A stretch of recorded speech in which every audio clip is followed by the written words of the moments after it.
people are fighting reality, right? And reality can be anything from the car in front of you that's going really slow or not moving, the traffic, the person in front of you who has a million items at the supermarket, he or she who's not acting a certain way, whatever, right? There's a million things that could bother us that we often fight. Why is this happening? Why did this happen? Why did that happen? Why did he, she do that, right? And I've learned, and again, I'm still learning, that the more we can accept it, the more we can love what is, if we can't change what is, the better. Otherwise, we're going to suffer.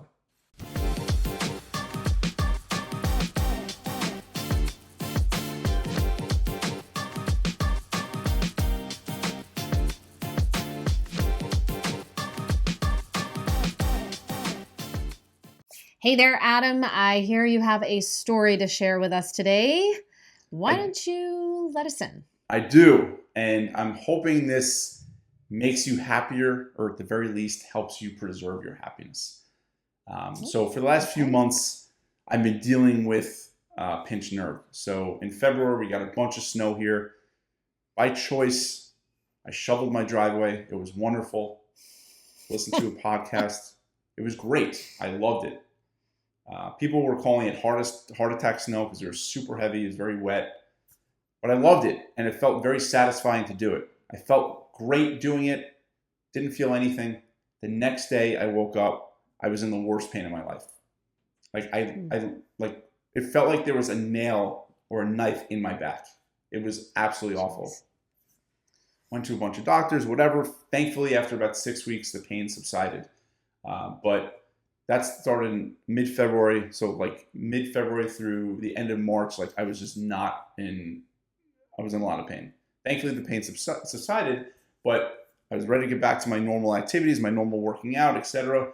And like now my right side of my body, so I had pain radiating down my arm, my right side of my arm, now like my right chest, my arm, it's like doesn't feel strong. It feels weak, like the muscles aren't firing.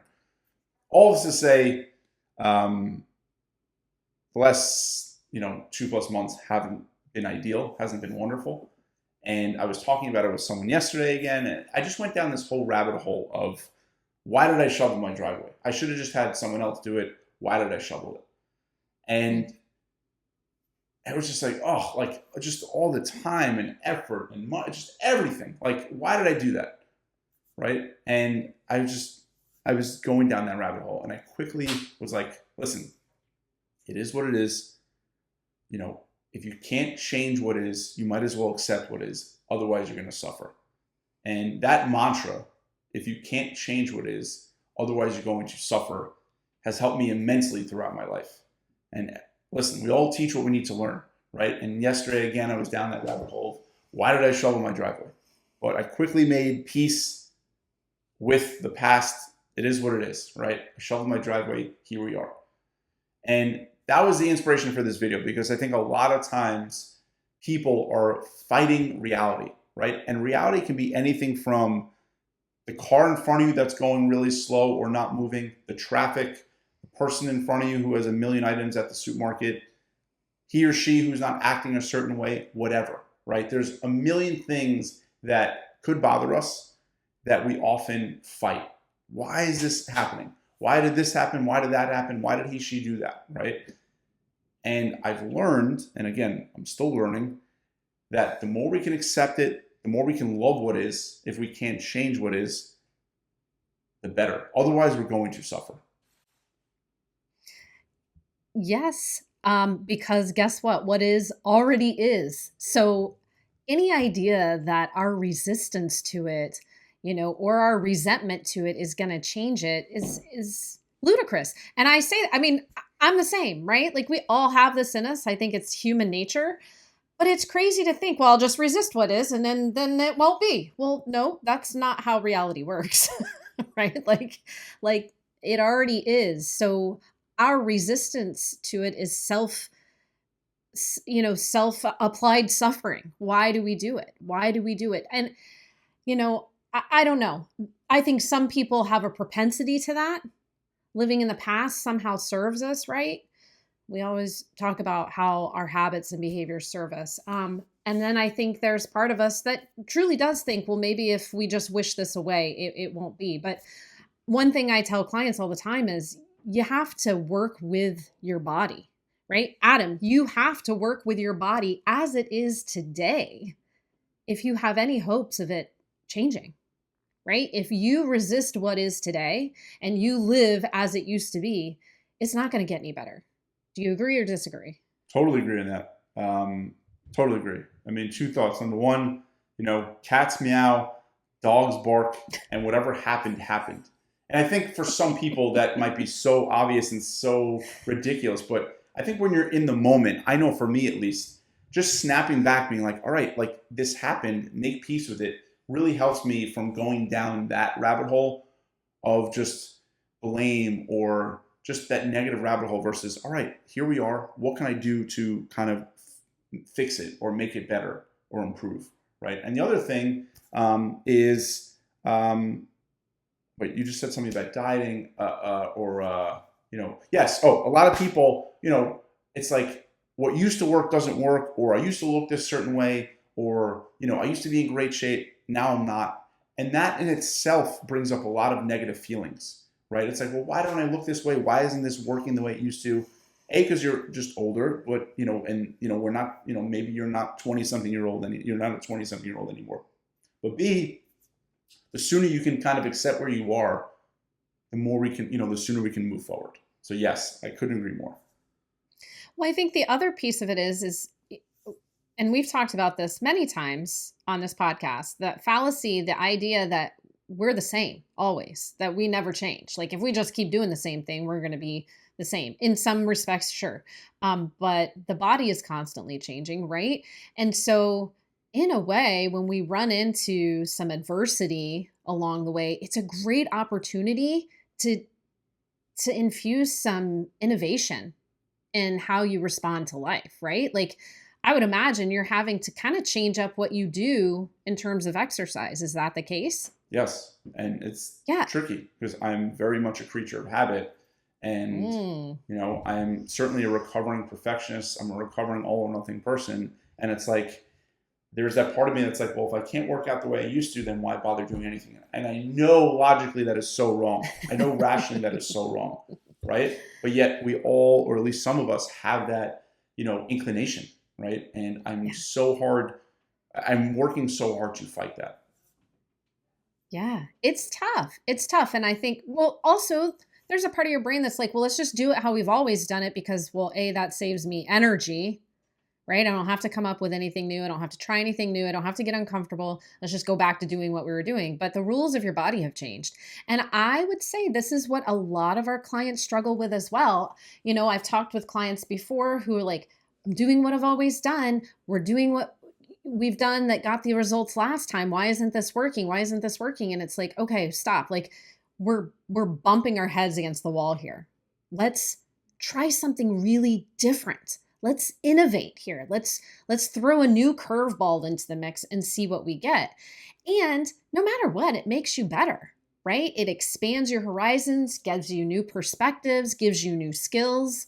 So I think letting go of resistance to what is, or heck, getting out of the past, I mean, it's an instant growth opportunity, right?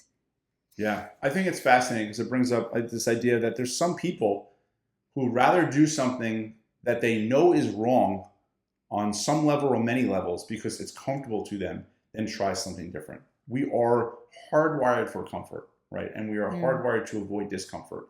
But it's fascinating when you think about I don't know, there's people that are in relationships or there's people that do certain things a certain way with work, whatever it might be. They know it's wrong, but they still continue to do it because it just feels comfortable. Mm-hmm. Mm-hmm. Yeah. It just reminded me, somebody I see at the gym where I teach, he said one of his buddies is actively seeking a life of comfort. Don't know. It just popped into my head, but I think that's a really interesting concept. He talked to his buddy, was like, hey, let's go for a walk. What do you think? He's like, nope, more comfortable for me to stay at home. Right. Yeah. And that typically doesn't lead us to the life we truly want. It doesn't. And we've talked about this so much, right? Like we know discomfort is the way forward. And especially as we grow and age and change, like we cannot stay in our comfort zone because that's just going to lead us to a place we really don't want to end up at. And I don't know about you, Adam, but I have definitely witnessed that on a very personal level. I've watched somebody at the end of their life in tears looking at me saying, I just didn't think it would end this way. We never think about that in the moment. We never think about it in the moment. We're resisting reality and refusing to work with what is, refusing to push ourselves into innovation, not even discomfort, just be innovative, be creative, make it fun, right? Try something different. It's a real place people end up. Yeah. Anyway. Yeah. I mean, it's interesting how we go down this path of, it started from, I think and hope this video makes you happier and preserves your happiness. But I do believe that the more you can accept reality, the more you can accept what is versus fight it, the less you'll suffer, right? So that's first and foremost. I also think it brings this mindset of choosing to be powerful versus powerless, right? And I think when we're going down that path of, why did this happen? Why is he or she like this? Like that whole path, we're choosing to be powerless, right? We're just kind of putting our hands up in the air, so to speak, and saying, all right, I don't want to deal with reality. I want to just focus on the past. And sometimes we need that pity party. We've all done it. I've done it many times, right? But it never gets us to where we want to be. It doesn't help us move forward. And it's far more fun and rewarding and enjoyable to choose the more powerful path versus powerless, right? And I think in some way, emotional eating is choosing to be powerless versus powerful, right? When we're emotionally eating, we're saying, you know what? I don't want to deal with reality. I'm just going to use this food as a coping mechanism, right? And it's far easier in the moment to do that. But as we know, if you don't deal with reality, it's just going to keep coming up and up, right? It's like that annoying door-to-door salesperson. They're going to keep knocking and knocking and knocking. It's far more effective to just open the door. So when possible, try to choose the more powerful path, right? Instead of that powerless path, which again, ultimately is going to not feel good anyway. So something that's coming up in my head, and I've definitely had this conversation with clients before, when we talk about acceptance, when we talk about working with what is, right? Some people will say, well, if I'm just supposed to accept my body as is, if I'm just supposed to accept my reality today as it is, then what am I doing? Why am I bothering?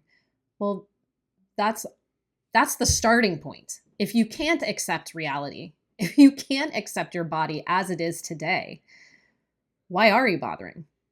That's the question. Starting point is acceptance of what is, right?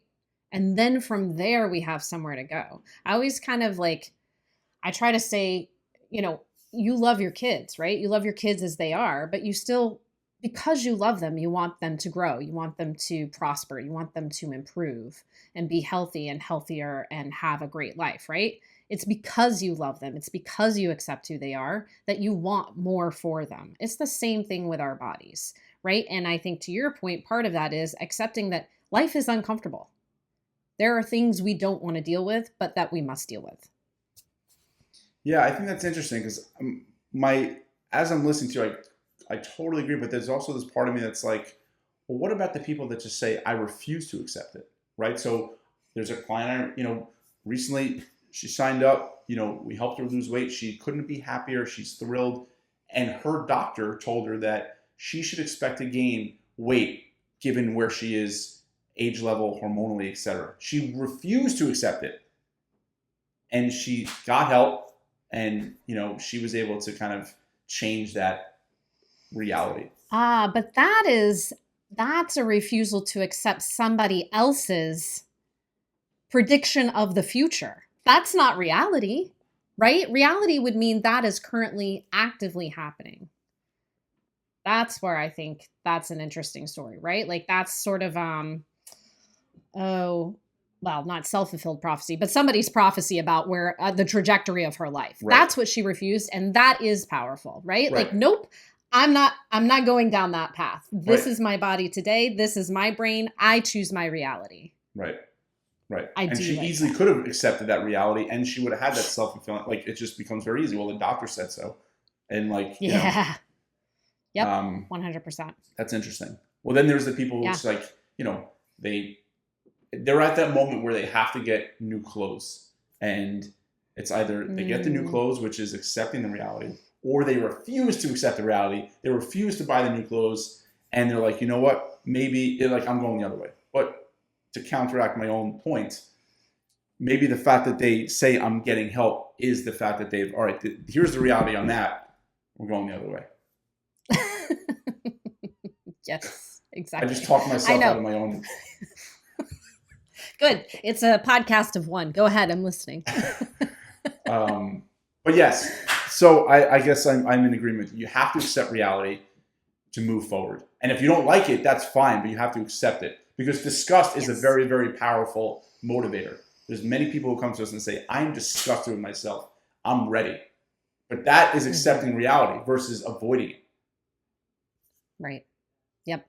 Okay. Yeah. So Okay. powerful versus powerless. I think another, kind of cousin of all this in terms of this accepting reality is this idea of responding versus reacting, right? And maybe this is just a more uh, disciplined or more a higher level of responding or a higher level of dealing with it is responding versus reacting. Thoughts? Well, okay. Clarify what you mean. Clarify the difference. I think that would be helpful. I'm taking my son to practice, running a minute late. There's a few minutes late. There's traffic, and I'm just like, oh come on, this is annoying. Like, what are we doing here? Versus like, all right, there's traffic. We'll get there. Maybe we'll be a minute or two late, and just responding versus reacting, giving myself a chance to process it, take it all in, and then responding versus just simply letting emotions flood my brain and reacting and letting it all out. Thoughtful action, thoughtful next step, right? Yeah. Because you have to think about, like, in that scenario, I can imagine you thinking, like, do I want my kid seeing me lose my cool about something I have zero control over? Right. right? Like, because then 10, 20 years down the road, oh man, I remember when dad would be in the car and we'd get behind traffic, he'd totally flip his switch. like, I don't know. Do I want that to be the story of car rides with my kid? Maybe, maybe not. But yes, to your point, it's thoughtful. It's thoughtful, right? Right. That's it. It's that ability to catch the impulse and give it some thought before you act. Right. And I think it brings us to I think another point is just like, you feel like you worked hard all week, you made some great choices, you exercised, you moved, like all this good stuff, and the scale doesn't move. Right. And I think Mm. there's two paths of dealing with that. We can say, oh, why? Like, I don't get it. Why is this? Like, we just become super frustrated. We expect results. Or we can look at it simply as a data point and say, all right, that's interesting. What might be going on here? Mhm. Why might not have I lost weight when I thought I would? And Mhm. obviously easier said than done. And there's, again, but ideally you're taking that approach, right? Of looking at more of like a scientist of like, all right, that's interesting. What can we do about it? Versus simply saying, you know what, this is BS. Like, what's going on here? And just giving up altogether. Because what's that going to do? Like, it's obviously not going to help. Right. Yep.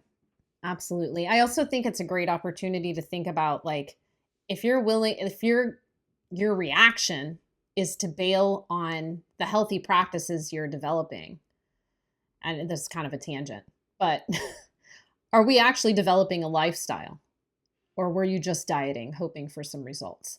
Right? There's a lot to think about in that space between impulse and reaction. So when you respond, you can take that more experimental approach. Are my lifestyle changes leading me where I want to go? And if not, what else could I do? What else would I like to implement and try on? Right. Again, innovation. All right. Well, hopefully this video made you a little happier and help you accept the past. Maybe remember, if you can't love what is, or I should say, if you can't change what is, you might as well love what is or accept what is. Otherwise, you're going to suffer.